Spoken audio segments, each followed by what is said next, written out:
चलिए दोस्तों, नमस्कार, प्रणाम। मैं हूं अनिल सिंह और आप देख रहे हैं इजी मैथ एनालिसिस। आप सबका क्वाड्रेटिक इक्वेशन में बहुत बहुत स्वागत है। आशा करता हूँ आप सब अच्छे होंगे और आपकी पढ़ाई जो है बहुत अच्छी चल रही होगी। देखिए, ये सवाल जो है इम्पोर्टेंट है। सीबीएसई में इस टाइप का सवाल पूछा गया है और ये सवाल भी पूछा गया है। ठीक है, आगे भी इस टाइप का सवाल पूछा जा सकता है, इसलिए इग्नोर नहीं कर सकते इसको। चलिए देखते हैं सवाल बोलता क्या है। The difference of two natural number is 3। मतलब दो नेचुरल नंबर यानी प्राकृतिक संख्या। आप लोग बचपन से natural number, real number, imaginary number, fraction, integers ये पढ़ते आ रहे हैं। ठीक, तो इसमें कंफ्यूजन नहीं होना चाहिए। तो ये क्या बोल रहा है? The difference of two natural number, मतलब दो प्राकृतिक संख्याओं का क्या डिफरेंस क्या है जी? 3 है। And the difference of their reciprocal. हमने रेसिप्रोकल क्या होता है और कैसे किसी संख्या को कन्वर्ट करते हैं ये हमने देखा है। तो इसमें कोई कन्फ्यूजन नहीं होगा और जिसको भी हो वो यूट्यूब चैनल पे जा करके मेरा वीडियो देख सकता है। Reciprocal is 3/20। Find the number. इसमें एक जगह स्टूडेंट फंसते हैं, ठीक है, एक जगह, नहीं तो और कहीं दिक्कत इसमें नहीं होता है। बहुत इजी सवाल है। वो क्या है मैं आप लोग को बताऊंगा। ठीक, चलिए पहले तो नंबर अपने को निकालना है, तो लिख लीजिए आप। लेट रिक्वायर्ड नंबर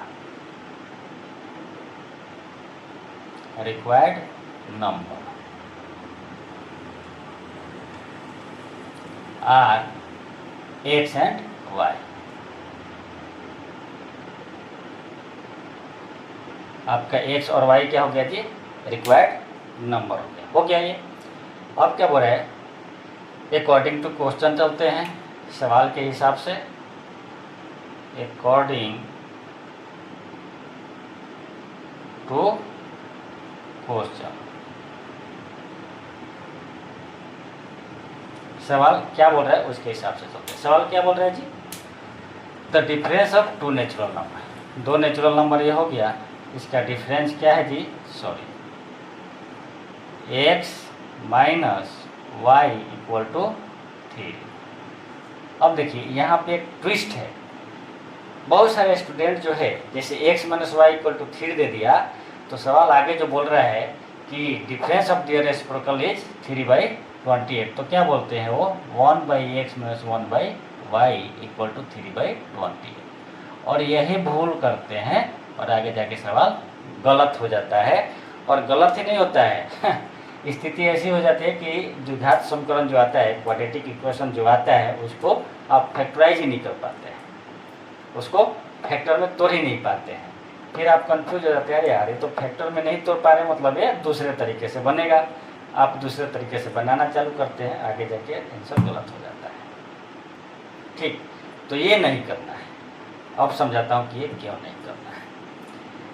पहले हम लिखते हैं, देखिए x minus Y equal to 3, इसको 1 मान लीजिए। एंड सेकेंड कंडीशन क्या बोल रहा है? इनका रेसिप्रोकल का जो डिफरेंस है वो है आपका 3/28। तो 1/y minus 1/x equal to 3/28। अब यहाँ पे चक्रियाए होंगे सब। क्या है रे दादा? ये तो यहाँ पे x minus Y equal to 3 है और बोले हैं कि उनके रेसिप्रोकल का डिफरेंस तो 1 minus X Y minus 1/x minus 1/y होना चाहिए, लेकिन यहाँ तो सर लिख रहे हैं 1/y माइनस 1/x। मैं समझाता हूँ। देखिए 3/28 क्या है जी? पॉजिटिव है। और x माइनस वाई भी क्या है जी? पॉजिटिव है। तो देखिए x माइनस वाई की है तो 3 का क्या है जी? साइन पॉजिटिव है, यानी 3 पॉजिटिव है। इसका मतलब यह हुआ कि x greater than y। x minus Y क्या रहा है? 3, जो कि पॉजिटिव है। इसका मतलब यह हुआ कि x जो है y से बड़ा है, तभी इसका डिफरेंस जो है पॉजिटिव आ रहा है। यदि छोटा होता तो निगेटिव आ जाता, लेकिन ये x जो है y से बड़ा है, इसलिए पॉजिटिव है। ये क्लियर है। अब देखिए अब आगे इसको बढ़ते हैं। जब 1/x करेंगे और 1/y करेंगे तो क्या होगा? देखिए x क्या है, बड़ी संख्या है y से, तो जब बड़ी संख्या रहेगी x तो 1 में x से डिवाइड देंगे, y क्या है, छोटी है तो 1 में y से डिवाइड देंगे, तो बड़ा रिजल्ट किसका आएगा? 1/y का।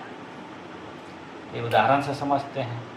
मान लीजिए 5 - 2 = 3 है, तो अब इसको क्या लिखेंगे जी?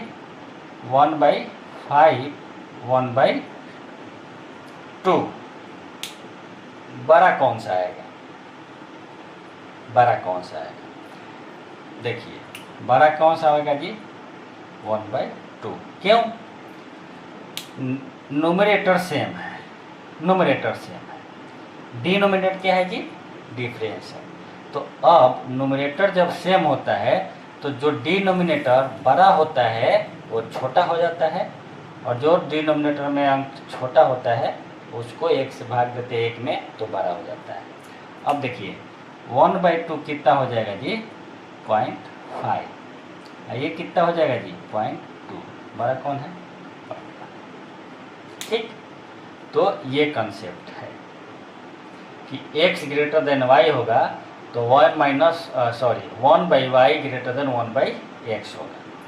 ठीक है। जो इंटीजर बड़ा होता है वो फ्रैक्शन करने पे वो छोटा हो जाता है, और जो इंटीजर छोटा होता है उसको फ्रैक्शन में कन्वर्ट करते हैं तो वो बड़ा हो जाता है, फ्रैक्शन के टर्म में लिखेंगे तो ये कंसेप्ट है। इसलिए हमने लिखा 1/y - 1/x = 3/28, क्योंकि ये पॉजिटिव है। यदि 1/x करेंगे तो ये निगेटिव हो जाएगा। ये हो गया यहाँ तक फ्रॉम सेकेंड। अब फ्रॉम सेकेंड से आगे लेके चलेंगे तो क्या हो जाएगा जी? x - y/x × y 3/28 यही होगा। या ये क्या हो जाएगा जी? देखिए 3 × 28 × 3, x - y 3 है, इधर क्या हो जाएगा? 3 × x × y। 3 से 3 कैंसिल हो जाएगा, 3 से 3 कैंसिल हो जाएगा। या क्या लिखेंगे? 28 = x, y के जगह पे इसको रखिए, y को इधर ले जाएंगे तो x - 3 हो जाएगा, x - 3। या ये हो जाएगा x² - 3x - 28 = 0।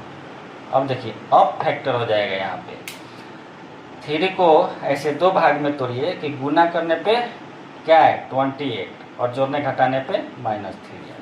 तो देखिए ये क्या हो जाएगा?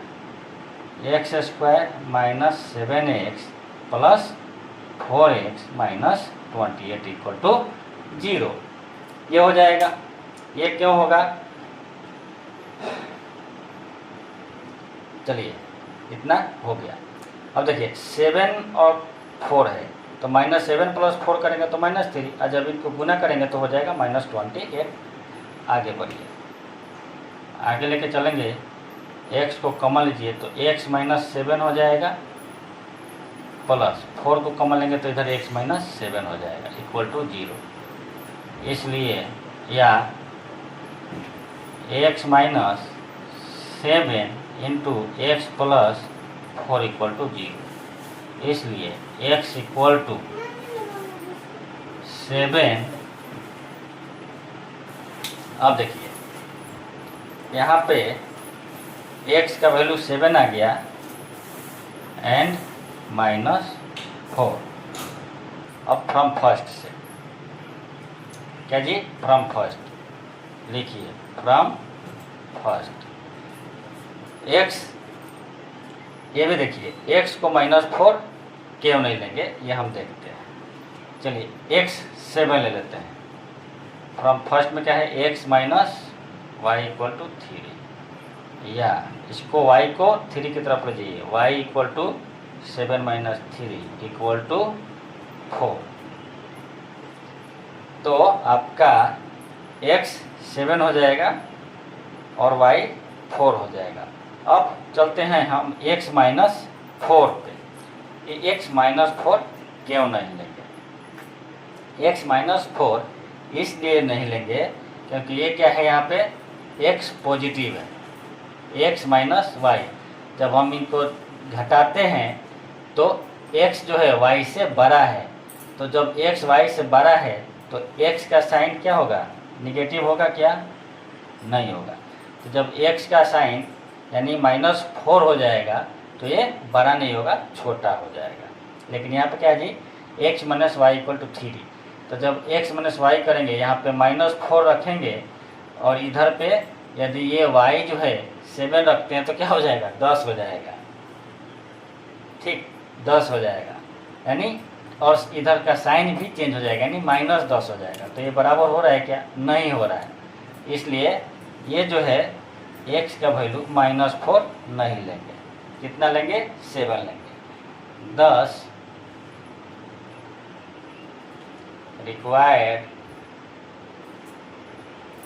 Number are 7 and 4। अब इसको आप जांच सकते हैं। आपका x कितना है? 7 है, 7 रखिए। y कितना है? 4 है, तो कितना हो जाएगा? 3 हो जाएगा। मतलब आपका सवाल सही है। ठीक है, तो ये कंसेप्ट याद रखना है, बहुत अच्छा कंसेप्ट है। आशा करता हूँ वीडियो बहुत अच्छा लगा होगा, पसंद आया होगा। तो ज़्यादा से ज़्यादा लाइक कीजिए, शेयर कीजिए और अपने बड़े भाई को ज़्यादा से ज़्यादा सपोर्ट कीजिए ताकि आप लोग को और एनर्जी से मैं पढ़ा सकूँ, ठीक, और आप लोग का हेल्प कर सकूँ। चलिए मिलेंगे इसी तरह के एक और कंसेप्चुअल वीडियो के साथ। तब तक के लिए धन्यवाद।